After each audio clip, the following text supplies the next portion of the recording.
tiga. Dan kalau kita saksikan akhir-akhir ini, dua ini mengalami problem. Kita menyaksikan bagaimana kebebasan berbicara menurun, termasuk mengkritik partai politik. Dan angka demokrasi kita menurun, indeks demokrasi kita. Bahkan pasal-pasal yang memberikan kewenangan untuk digunakan secara karet kepada pengkritik, misalnya Undang-Undang ITE. Jadi gubernur itu demokrasi, ya kan? Jadi bupati demokrasi, apalagi jadi gubernur yang usung oposisi lagi, saudara-saudara.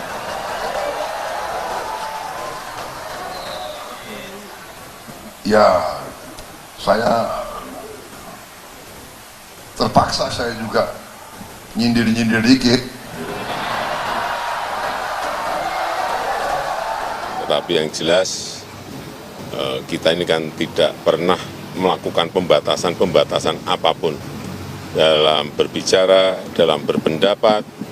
Ada yang maki-maki presiden, ada yang caci maki presiden, ada yang merendahkan presiden, ada yang menjelekan juga biasa-biasa saja. Di Patung Kuda, di depan istana juga demo, juga hampir setiap minggu, setiap hari juga ada, juga nggak ada masalah. Kita punya demokrasi, walaupun tidak sempurna, tapi demokrasi berjalan, saudara sekalian. Kalau demokrasi tidak berjalan, tidak mungkin saya berdiri di podium ini pada siang hari ini, saudara sekalian.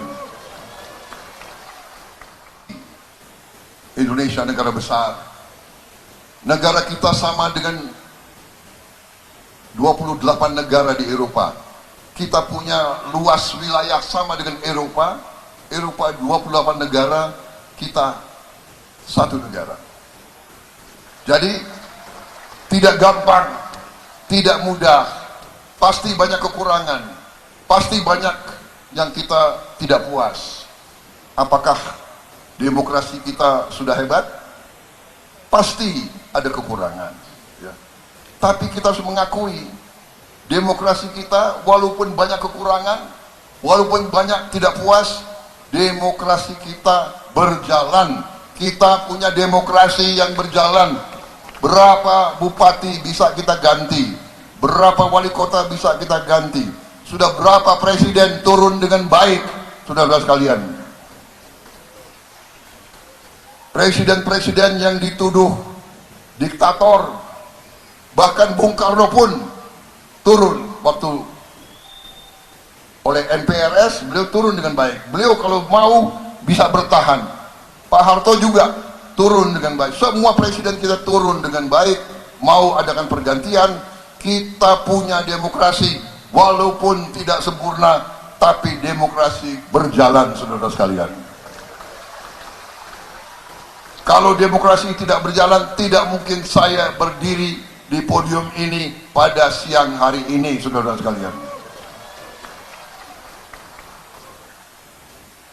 Kadang-kadang ada yang lupa, ada yang menjadi gubernur lupa karena demokrasi.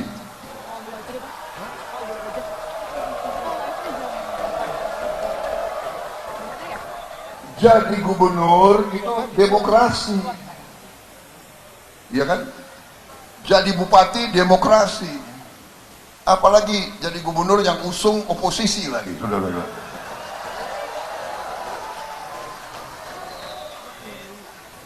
Ya, saya terpaksa saya juga nyindir-nyindir dikit.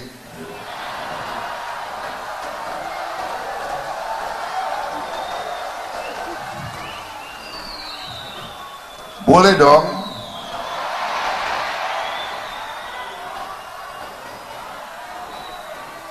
Tapi saudara-saudara, inilah demokrasi, iya kan? Hak menyatakan pendapat. Pendapat saya seperti tadi itu, ya. Pendapat saya dengan segala kekurangan, Indonesia memiliki demokrasi, saudara-saudara.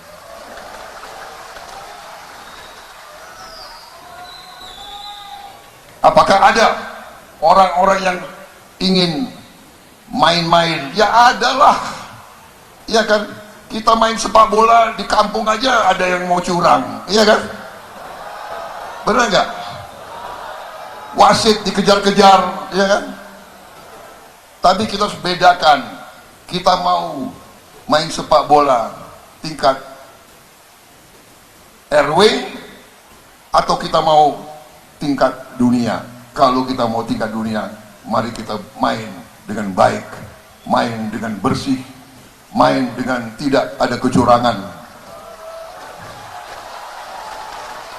Saya minta kalau saudara-saudara sungguh-sungguh mendukung saya, marilah kita lanjutkan kampanye kita dengan baik, dengan santun, dengan dewasa, dengan tidak maki-maki, tidak menghasut. Kalau dihasut, tenang saja. Ya kan? Mas Anies ini agak berlebihan. Mas Anies mengeluh tentang demokrasi ini dan itu dan ini. Mas Anies dipilih jadi gubernur DKI menghadapi pemerintah yang berkuasa. Saya yang mengusung Bapak.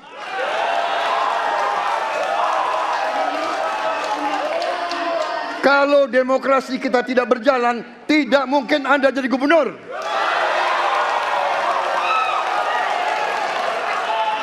Kalau Jokowi diktator, Anda tidak mungkin jadi gubernur. Saya waktu itu oposisi, Mas Anies. Anda ke rumah saya, kita oposisi, Anda terpilih.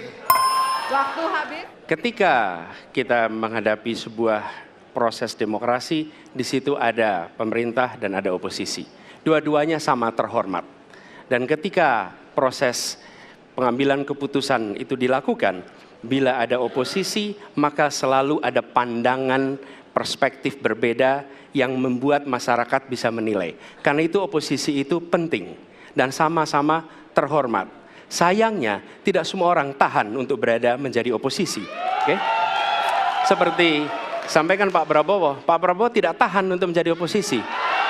Apa yang terjadi? Beliau sendiri menyampaikan bahwa tidak berada dalam kekuasaan membuat tidak bisa berbisnis, tidak bisa berusaha. Karena itu harus berada dalam kekuasaan. Kekuasaan lebih dari soal bisnis, kekuasaan lebih dari soal uang, kekuasaan soal kehormatan untuk menjalankan kedaulatan rakyat. Baik.